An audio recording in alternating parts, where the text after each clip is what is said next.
സംസ്ഥാന ദുരന്ത നിവാരണ അതോറിറ്റിയുടെ മുന്നറിയിപ്പ് സംവിധാനമായ കവചം സംസ്ഥാനത്ത് നിലവിൽ വന്നു. മുഖ്യമന്ത്രി പിണറായി വിജയനാണ് പദ്ധതി നാടിന് സമർപ്പിച്ചത്. രാജ്യത്ത് തന്നെ ആദ്യമായാണ് 24 മണിക്കൂറും പ്രവർത്തിക്കുന്ന മുന്നറിയിപ്പ് സംവിധാനം ഒരുങ്ങുന്നത്.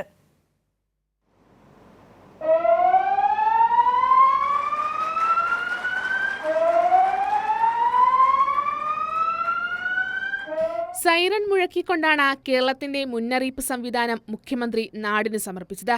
കേന്ദ്ര കാലാവസ്ഥാ വകുപ്പ്, geological survey of India, central water commission തുടങ്ങിയ ഏജൻസികൾ പുറപ്പെടുവിക്കുന്ന അതിതീവ്ര ദുരന്ത മുന്നറിയിപ്പുകൾ പൊതുജനത്തെ അറിയിക്കാനാണ് സൈറൺ സംവിധാനം തയ്യാറാക്കിയിരിക്കുന്നത്. അതിവേഗത്തിലുള്ള രക്ഷാപ്രവർത്തനവും മുന്നറിയിപ്പും കേരളത്തിന് ആവശ്യമാണെന്നും മുന്നറിയിപ്പ് സംവിധാനങ്ങളോട് സഹകരിക്കാൻ ജനം തയ്യാറാകണമെന്നും മുഖ്യമന്ത്രി ആവശ്യപ്പെട്ടു.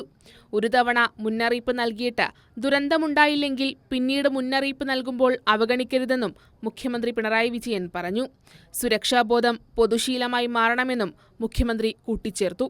നിലവിൽ നമുക്ക് ലഭ്യമായിട്ടുള്ള ഏറ്റവും മികച്ച സംവിധാനങ്ങളാണ് ഒരുക്കിയിരിക്കുന്നത്. അതിനോട് പൂർണ്ണമായി സഹകരിക്കാൻ ജനങ്ങൾ തയ്യാറാവണം. മാറി താമസിക്കേണ്ട ഘട്ടങ്ങളിൽ അതിന് യാതൊരു മടിയും കാണിക്കരുത്. നമ്മുടേതുപോലെ സങ്കീർണമായ ഭൂപ്രകൃതിയും കാലാവസ്ഥയുമുള്ള ഒരു നാട്ടിൽ മുന്നറിയിപ്പുകളെല്ലാം 100% കൃത്യതയാർജിക്കാൻ ശാസ്ത്രം ഇനിയും ഒരുപാട് പുരോഗതി കൈവരിക്കേണ്ടതുണ്ട്. 126 സൈറൺ സ്ട്രോബ് ലൈറ്റ് ശൃംഖല, അവ നിയന്ത്രിക്കുന്ന 93 VPN ബന്ധിത എമർജൻസി ഓപ്പറേഷൻ സെന്ററുകൾ, അവയുടെ ഡിസിഷൻ സപ്പോർട്ട് സോഫ്റ്റ്വെയർ, ബൃഹത്തായ ഡാറ്റാ സെന്റർ എന്നിവ അടങ്ങുന്നതാണ് കവചം.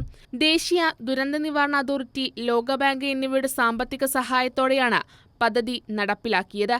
വിവിധ ജില്ലകളിൽ തിരഞ്ഞെടുക്കപ്പെട്ട പ്രദേശങ്ങളിൽ ഇതിനോടകം സൈറണുകൾ സ്ഥാപിക്കുകയും ഒന്നിലേറെ തവണ പരീക്ഷണങ്ങൾ നടത്തുകയും ചെയ്തു. കൈരളി ന്യൂസ്, തിരുവനന്തപുരം.